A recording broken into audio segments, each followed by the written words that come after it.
J'espère que vous vous rappelez de cette vidéo. Il a appelé suspect.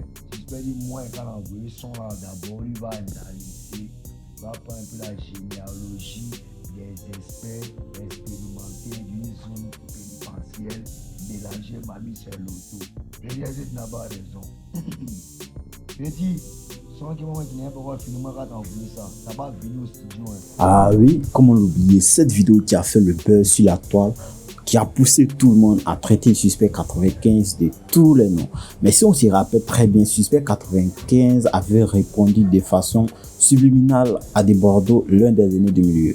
Mais aujourd'hui, Suspect 95 a profité de cette lucarne pour pouvoir répondre à des Bordeaux. Écoutez et on revient après la vidéo. Jusqu'à aujourd'hui, l'histoire de Bordeaux, l'histoire avec des Bordeaux, moi-même je ne comprends pas. Non, tu peux nous dire ça? Je vous explique. Non, laissez vous expliquer maintenant. Un week-end, le grand frère de Bordeaux, il m'appelle. Ah, c'est quoi mon petit frère? Tu sais qu'il y a longtemps, on doit s'attraper, non? Écoutez bien. Il dit, oui, tu connais. Non, c'est comment? Quand tu organises le truc et puis on gère. Il me demande, est-ce que tu peux venir au studio en même temps? Il dit non, vieux, moi je suis occupé parce qu'il était occupé effectivement. J'ai dit, mais organisons, calme une séance tranquillement et puis on le fait. Il me demande quand est-ce qu'on peut coordonner.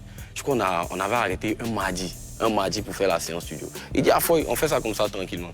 Ce qu'il dit là, il y a les captures d'écran, hein, c'est pas qu'il est en train d'inventer.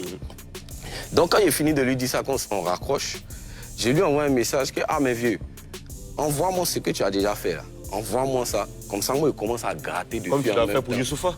Ben oui, c'est comme ça. En fait, j'ai jamais compris pourquoi c'était un pôle. C'est comme ça que ça se passe. Envoie-moi ce que tu as fait là. Moi, je commence à gratter dessus. Écoute bien, là, comme ça, quand il arrive au studio, on ne perd pas le temps. Quand j'arrive au studio, il est déjà composé. Et puis moi, c'est comme ça que je travaille. Moi, j'écris rarement au studio. J'écris toujours à la maison. Quand je viens au studio, tout est déjà bon, ça va vite. Et puis là, maintenant, ensemble, on fait les petits amendements et puis le son est fini. Envoie mon leçon quand je gratte et puis on fait. Il me dit, OK, il n'y a pas de problème. Je vais demander à monsieur le juif et puis il te balance. Il dit à fois, attends. Le même jour, il ne m'envoie pas. Le lendemain, moi, il le relance. C'est moi le relance. C'est moi le relance. C'est comment? Envoie-moi la prod là. Là, comme ça, il répète. Il commence à gratter tranquillement, tu connais. Il dit non, que c'est monsieur le juif. J'essaie de joindre monsieur le juif. J'arrive pas à le joindre. Ce qu'il dit, il y a les captures d'écran, il y a les messages. Il dit, OK, à fois, quand tu es prêt, on tourne ensemble jusqu'à le mardi de la séance studio là arrive. Donc, pas encore reçu. Il n'y a rien reçu. Donc moi, il lui envoie le message le matin pour dire, ah vieux, tu m'as toujours pas envoyé l'instru là, mais bon, c'est pas grave. Comme la séance est l'après-midi, il est venu en tuer ça en même temps, c'est pas grave, allons-y ça. Après un moment, un message me dit que non, depuis là, lui, il n'arrive pas à coordonner avec monsieur le juif. Écoute bien, il n'arrive pas à joindre monsieur le juif, que lui, il ne comprend pas que monsieur le juif est en train de jouer au con. Ça, il y a les messages de ça dans mon portable. Il a dit, ah bon, c'est pas grave, quand tu vas réussir à le joindre, on va recaler, on recale la séance en fonction de nos disponibilités. Moi, je suis disponible en tout cas. Quand tu finis de le recaler, tiens-moi au courant. C'est la dernière discussion que moi j'ai eue avec Bordeaux. C'est la dernière phrase que moi j'ai échangée avec. Ça, c'est le mardi. Ça, c'est le mardi. Exactement, le mardi, on devait faire la séance studio. Et il n'a pas fait de suite, il n'a pas donné de suite. J'ai dit, c'est le dernier message que moi j'ai reçu de Bordeaux. C'est-à-dire qu'on se laisse en de très bons termes, on cause, tout est bon, tout est nice. Un jour, je suis couché sur Internet, je vois un post d'une page qui dit que c'est Bordeaux qui dit que lui m'a envoyé, il m'a demandé une collaboration. Et moi, je lui dis que d'envoyer le son, moi, il va valider, il va vérifier pour voir si c'est bon ou pas, et puis en fonction de ça, on va valider. Quand il a vu le message, il a fait une capture, il m'a prêté à lui envoyer pour dire, ah vieux, il y a comment les gens veulent gâter entre nous, il y a comment les pages avec eux. Et Dieu merci, il n'est pas envoyé. Quand je scrollais, je suis tombé maintenant sur la vidéo où il est en train de dire ça. Mais là, moi, je suis rentré dans une petite colère quand même. Donc je l'ai appelé. Il me dit, mais pourquoi est-ce que tu fais ça? Pourquoi est-ce que tu te mets sur Internet pour dire des choses qui ne sont pas vraies? Puis les gens sont m'insulter, les gens sont me torpiller, et puis toi, ça ne te dit rien.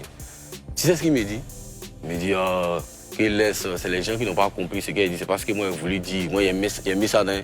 Tu vois que je dis qu'Arafat faisait avant, qui a mis ça dans. Ça, t'as rien la vidéo? Mais ce qu'il lui dit, il dit, mais grand, qu'est-ce que tu es en train de me raconter? C'est dans une vidéo que tu as dit ça. Tu as dit les gens ont mal compris. Qu'est-ce qu'ils ont mal compris? C'est pas un message, c'est quelque chose que toi-même tu as dit. Il essaie de me donner des explications. Mais vraiment, moi, c'est là que j'ai coupé. C'est là que moi, et puis en vrai, moi, je suis un homme, ça m'a tellement déplu. J'ai appelé le grand frère Salfo. Pour lui dire, mais vieux, regarde ce que ton artiste est en train de faire. Et ce grand frère Salfo, c'est pour ça que ce gars-là, ce vieux-là, il sera toujours ce qu'il est. Parce que c'est quelqu'un qui est sage. Il m'a dit, mais donc qu'est-ce que tu as fait? Tu as fait une vidéo pour lui répondre, pour dire que c'est faux. Pourquoi tu as fait ça? Qu'est-ce que ça a changé? Ce que les gens pensent, les gens vont déjà penser ça. Passe à autre chose, avance dans ton mouvement. Et c'est là que j'ai vu que vraiment, pour être à Salfo, pour être à ce stade-là, c'est parce qu'il a réfléchi et il est quelqu'un de sage. Donc c'est comme ça, après ça, il a laissé. Sinon au début, je voulais expliquer moi ma version, vu qu'il y a les captures d'écran, et puis ce qu'il dit là, il est là, il entend. S'il peut, s'il a des preuves, s'il a quelque chose, ou une preuve, ne serait-ce qu'un écrit de ce qu'il a dit là, pour montrer que c'est vraiment intense. Ok, alors, d'accord. C'est vraiment dommage pour Debordo. En effet, après la publication de son feat avec Diddy B qui a fait environ 1 million de vues sur YouTube et qui a fait pratiquement 7 jours aujourd'hui, cette vidéo semblait prendre une autre allure. En effet, après la publication du clip, on voyait bien que Debordo était de plus en plus aimé par la population ivoirienne. Mais avec ce buzz, selon vous, est-ce que Debordo va faire sa carrière sans se mettre dans les buzz ou sans se mettre dans les futurs buzz? J'espère que cette vidéo vous aura plu. Si c'est le cas, likez, partagez. N'oubliez surtout pas de vous abonner à la chaîne car ici on partage des nouvelles vidéos. Merci et à bientôt.